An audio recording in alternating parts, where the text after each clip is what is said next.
పూజ చేయకూడదు? పరిస్థితులు ఎలా ఉన్నాయి?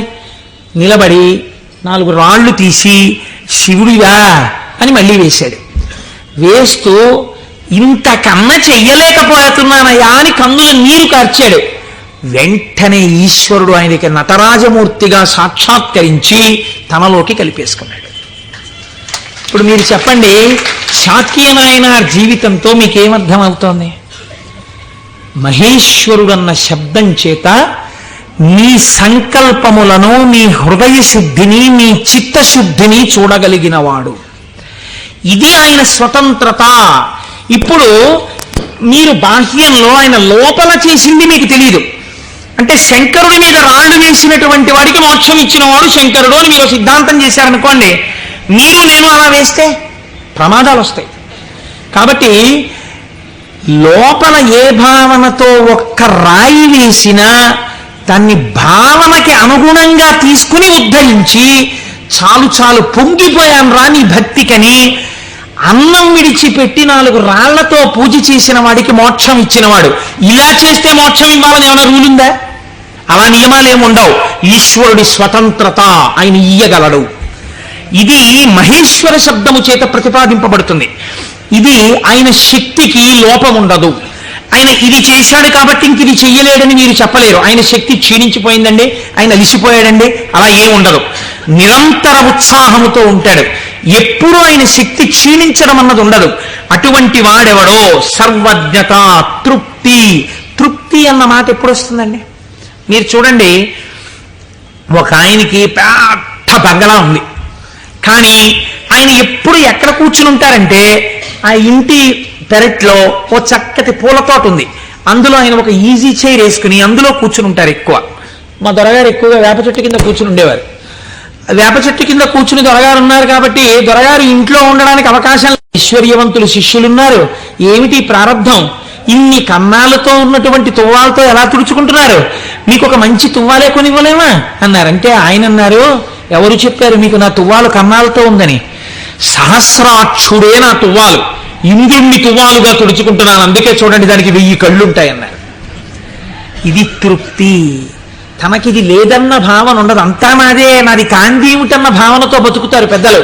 కాబట్టి అటువంటి తృప్తి మహేశ్వరుడి సొత్తు. కాబట్టి ఇటువంటి స్వతంత్రత, ఇటువంటి శక్తి కలిగిన వాడు ఏదైనా చేయగలడు. ఇక్కడ మనకి ఒక అనుమానం వస్తుంది, ఏమన్నా అంతా బాగుంది కానీ మనందరికీ ఎందుకంటే అలా కనపడదు? మరి మనందరికీ కూడా అలా తెలిసిపోయి హాయిగా భావన లోపల నాటుకుపోయింది అనుకోండి, ఇంకా మనందరం మీరు చెప్పేది ఏముంది, రేపు పొద్దున్న నుంచి మీరు కింద కూర్చోండి మేము అందరం చెప్తాం ఆ పతంజలి చెప్పినట్టు 1000 నాలుకలతోటి. అంటే మరి ఎందుకు నిలబడదు? ఇది మీరు చాలా జాగ్రత్తగా కనిపెట్టవలసినటువంటి రహస్యం శాస్త్రంలో. మాయినంతు మహేశ్వరం. ఆయన మాయ ఆయనని చూడకుండా మిమ్మల్ని అడ్డగిస్తుంది. ఆ మాయ ఆయన అనుగ్రహం చేతనే తొలగుతుంది. మాయ అంటే ఉన్నదా లేనిదా? ఉన్నట్టు కనపడి లేనిది. అది చిత్రం. అది ఎవరిది? ఈశ్వరుడిదే.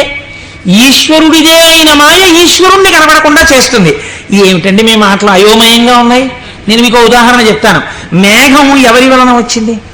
సూర్యుడి వలనే వచ్చింది. సూర్యుడు సముద్రంలో ఉన్నటువంటి నీటిని లాగాడు.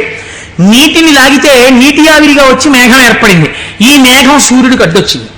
ఇప్పుడు సూర్యుడు కనపడ్డా? కనపడ్డ మేఘం అడ్డొచ్చేసింది. సూర్యుడి చేత తపింపబడిన సముద్ర జలములు ఆవిరిగా పీల్చబడితే మేఘమై సూర్యుడినే అడ్డినట్టు ఈశ్వరుడు యొక్క శక్తియే మాయగా పరిణమించి ఈశ్వరుడు కనబడకుండా చేస్తుంది. ఈ మాయ తొలగడం ఎవరి వల్ల తొలగుతుందో తెలుసా అండి? ఈశ్వర వాక్కు వలన, ఈశ్వర స్వరూపులైన గురువాక్యముల వలన.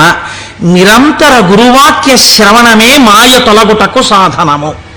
అందుకే గురువు లేని విద్య గుడ్డి విద్య. ఆ గురువు అనుగ్రహం ఉంటే తప్ప మాయ తొలగదు. ఈ మాయ చిత్రంగా ఉంటుంది. ఎంత చిత్రంగా! మాయ యొక్క స్వభావమేమి మీకు తేలిక మాటల్లో చెప్పాలంటే, ఇప్పుడు నేను దాని గురించి పెద్ద చర్చ చెయ్యకుండా చెప్పాలి అంటే, మాయ వలన వచ్చేటటువంటి ఉత్తర లక్షణము కామక్రోధములు. ఎందుచేత? వెంటనే ఈశ్వరుడితో ఉన్నటువంటి పట్టు విడిచిపెట్టేసుకుని తన యందు పెట్టేసుకుంటాడు. పెట్టేసుకుని ఈశ్వర దర్శనమాగి ఇదంతా నా ప్రజ్ఞ అంటాడు. అనగానే మాయ ఏర్పడిపోయిందనమాట. అంతే ఏర్పడి కామక్రోధములతో కొట్టుమిట్టాడుతుంటాడు. మీరు ఒక్క విషయం, నేను ఇప్పుడు ఒక విషయాన్ని చెప్పబోయే ముందు నేను ఇప్పుడు శివమహాపురాణంలోంచి ఒక ఆఖ్యానాన్ని అనుసంధానం చేయబోతున్నాను. ఇది చెప్పబోయే ముందు నేను ఒక విషయం చెప్పకుండా మొదలు పెడితే ఒక ప్రమాదం ఏర్పడేటటువంటి అవకాశం ఉంది. ఒక 95 సంవత్సరాల వృద్ధుడు అలా వెళ్ళిపోతూ ఉపన్యాసం అయిపోయిన తర్వాత ఒక ఆటో కింద పడబోయారనుకోండి. చూసిన వాళ్ళు, అయ్యయ్యో తాతగారు అదేంటండి అలా ఆటో కనపడలేదా మీకు అంత లైట్ వేస్తే? అంటే బాబు కళ్ళు డాజులు అయిపోయాయా, కనపడలేదు, పడిపోయాను అన్నారు అనుకోండి. మీరు ఏంటంటారు? గబగబా ఎత్తి తీసుకొచ్చి పక్కన కూర్చోబెట్టి, తాతగారు ఏమైనా దెబ్బలు తగిలాయా అండి అని ఆటో పిలిచి మాట్లాడి వారిని వారి ఇంటికి పంపిస్తారు. నాలాంటి ఒక దుఃఖపోతూ ఇలా ఇలా అడ్డు పెట్టి ఆటో కింద పడ్డారనుకోండి, మీరేమంటారు? ఏమయ్యా ఆ మాత్రం చూసుకోలేవా ఏంటి, అలా వెళ్ళిపోయి పడిపోయేంటి అంటారు కదా. ఒక అజ్ఞాని పడిపోయాడు అనుకోండి, అది పెద్ద విశేషంగా మీరు చెప్పక్కర్లా. ఎంతటి మహాత్ములు కూడా మాయకి ఎలా పడిపోతూ ఉంటారో మీరు తెలుసుకున్నారనుకోండి, దానికి ఎంత శ్రద్ధ అవసరమో మీకు అర్థమవుతుంది. కాబట్టి అలాంటివి చెప్పేటప్పుడు ఏ కోటేశ్వరరావు లాంటి వాడో కామమునకు వశుడైనాడు, క్రోధమునకు వశుడైనాడు అని చెప్తే అది పెద్ద విశేషం ఏంటంటే వాడు అలాంటి వాడే అంటారు. కాదు, ఒక మహాపురుషుడు అలా వశుడైనాడు అనుకోండి. అందుకే వాళ్ళు మహాత్ములు ఎవరు తమ జీవితంలో సంఘటనలు దాచరు, రాసేస్తారు. మహాత్మా గాంధీ గారు జీవితంలో ఆటోబయోగ్రఫీ రాసుకున్నప్పుడు చెప్పుకున్నారు, చంద్రశేఖర పరమాచార్య స్వామి 73వ ఏట ఇప్పటికీ నన్ను ఆశ అప్పుడప్పుడు పట్టుకునే ప్రయత్నం చేస్తూ ఉంటుందని చెప్పుకున్నారు. మహాత్ములు దాచరు. కనుక చూడండి, శివమహాపురాణం మీకు ఈ జ్ఞానాన్ని ఉపదేశించడానికి ఒక అద్భుతమైన ఘట్టాన్ని తీసుకొచ్చి బోధ చేసేటటువంటి ప్రయత్నాన్ని ప్రారంభం చేస్తోంది. ఒకానొక సమయంలో నారద మహర్షి హిమవత్ పర్వతము యొక్క క్రింది భాగమునందు గంగానది ప్రవహించేటటువంటి ప్రాంతంలో పరమశివుడు ఎక్కడ కూర్చుని తపస్సు చేశాడో అటువంటి గుహలో కూర్చుని పరబ్రహ్మమును గూర్చి తపస్సు చేశాడు. తపస్సు చేస్తున్నప్పుడు ఇంద్రుడు మన్మధుణ్ణి పిలిచి ఒక మాట చెప్పాడు. తపస్సు చేస్తున్నాడా? తపస్సు అంటే భగవంతుని యందు మనస్సు లగ్నమై ఉండాలి. అది చంచలమవుతుందా లేదా పరీక్ష చేస్తుంటారు. కనుక నువ్వు వెళ్ళి వికారములను ఇంద్రియములకు చూపించి వశుడవుతాడేమో చూడమన్నారు. అంటూ ఇంద్రుడు అన్నాడు, హిమశైల గుహాయాం హి మునిస్తపతి నారద మనసోద్దిశ్య విశ్వేశం మహాసంయమమాన్ దృఢ.